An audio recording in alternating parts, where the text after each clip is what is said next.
Imagine leaving for a bike ride, never to return. This is the chilling tale of Tara Calico's disappearance.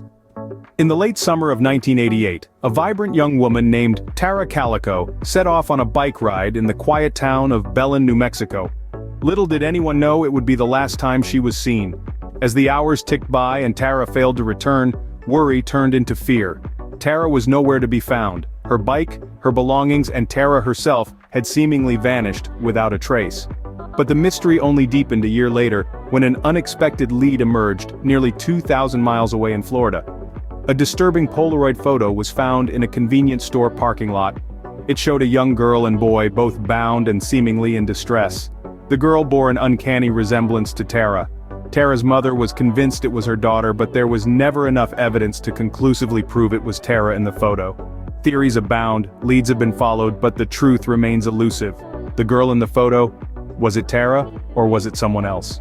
Despite hundreds of tips and countless hours of investigation, the chilling mystery of Tara Calico's disappearance continues to baffle investigators and capture the public's imagination. Despite tireless efforts, Tara Calico's case remains a haunting, unsolved mystery. A medical student walks into a bar and never comes out. The perplexing disappearance of Brian Shaffer. It was 2006. Brian Schaefer, a promising medical student at Ohio State University, decided to unwind with a night out at a local bar. Nothing seemed out of the ordinary, just another college student enjoying his youth. But, as the night wore on, something perplexing happened. Brian Schaefer, seen on security footage entering the bar, was never seen leaving. This wasn't a case of faulty cameras or a blind spot. Every other patron was accounted for, leaving and entering. But not Brian. It was as if he had vanished into thin air within the confines of a bustling bar. This strange occurrence sparked an immediate investigation, poring over the footage, interviewing patrons, and combing the area for any sign of Brian. But all efforts proved fruitless. Days turned into weeks, weeks into months, and months into years. Yet the question remained, what happened to Brian Shaffer? Despite numerous theories and potential leads, the case remains unresolved. The security footage continues to baffle investigators, leaving them, and us, with more questions than answers. Every so often the case is reopened, new leads are explored, and the hope of finding Brian, or at least what happened to him, is reignited. But as of now, the mystery remains. Brian Schaefer's case continues to baffle investigators and leaves us all with an unsettling feeling. 3 women, 1 night, no trace, the enigma of the Springfield 3. In the summer of 1992, a chilling mystery began to unfold in the heart of Springfield, Missouri. Suzanne Streeter, Stacy McCall, and Cheryl Levitt, 3 women bound by friendship and family, vanished into thin air after a night of celebration. The evening was filled with joy and laughter, marking the end of high school for Suzanne and Stacy. But as the sun rose the next day, it became clear that something was terribly wrong. Suzanne, Stacy, and Cheryl were nowhere to be found. Their personal belongings, cars, even their purses were left behind. It was as if they had simply vanished, leaving no trace. A frantic search began. Friends, family, and law enforcement combed through every inch of Springfield, desperate for any sign of the missing women. But the search yielded nothing. No leads, no clues, no answers. Months turned into years, and years into decades. Despite the tireless efforts of investigators and the enduring hope of their loved ones, the fate of the Springfield 3 remains a mystery. Theories abound, from abduction to foul play, but without evidence they remain just that, theories.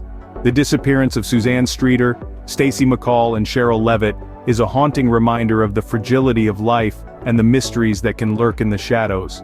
The Springfield 3 leaves a haunting question: what happened that fateful night?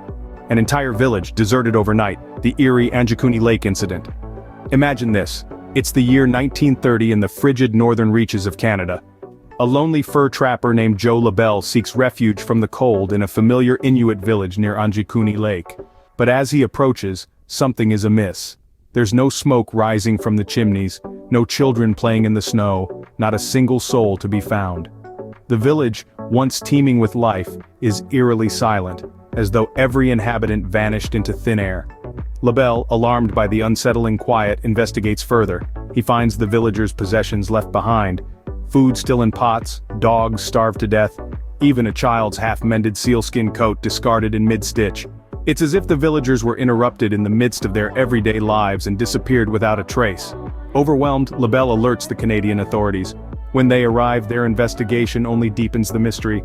They find no tracks leading away from the village, no signs of a struggle or mass exodus. The absence of evidence is chilling. What could cause an entire village to vanish overnight? Despite numerous theories ranging from alien abduction to a mass migration caused by food scarcity, the fate of the Anjikuni villagers remains shrouded in uncertainty. To this day, no concrete evidence has surfaced to explain their sudden disappearance. The Anjikuni Lake incident remains one of the most baffling disappearances in history. Lost in the wilderness, a wealthy heir vanishes. The perplexing case of Michael Rockefeller. In 1961, Michael, a member of the renowned Rockefeller family, embarked on an art-collecting expedition near New Guinea. Tragedy struck when his canoe capsized. Instead of waiting for rescue, he decided to swim for shore, a decision that would be his last known act. He was never seen again. His sudden disappearance sparked a flurry of theories. The most chilling one suggested that Michael fell victim to cannibalism, a practice believed to be prevalent among certain tribes in the area at the time. Despite extensive search efforts, no trace of Michael was ever found, not even his remains. His fate remains shrouded in mystery, leaving us with more questions than answers. Michael Rockefeller's disappearance is a chilling reminder of the mysteries that lurk in the world's remote corners.